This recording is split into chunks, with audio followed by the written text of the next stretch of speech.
у нас за столом разные виды хинкалов дагестанских, национальных. Александр, У меня уже слюнки текут. ваша задача сейчас каждый по отдельности попробовать и угадать, к какой национальности какой хинкал относится. Справитесь? Ну, я постараюсь. Я тоже постараюсь, потому что я тоже могу забыть. С чего мы начнем? Давайте, например, вот с этого. Вот с этого хинкала. Это красивые такие вот эти. Да. Так, сейчас тесто. Сейчас.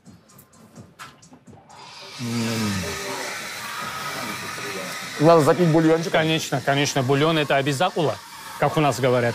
Вот когда покушали, первое, что в голову приходит? Вот что первое в голову приходит? Вацок. Вацок? Вацок. Правильно, это аварский хинкал. Вау, угадал. Второй хинкал. Пошел. Бульончиком. Ну, бульончик – это само собой. Уцы. Правильно, это даргинский хинкал. Даргинский хинкал. Уцы. Я угадал, дорогой. Все. О. Так, несколько сразу должно Да. попасться. Так. Усу.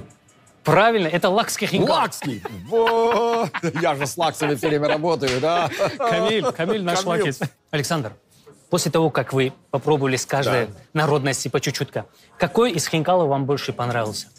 Ну, мое мнение вообще разошлось, потому что 4 разных хинкала. Но мне больше всего понравилось чуду. Чуду? Чуду. Ничего себе. Ну ладно, тогда приятного аппетита.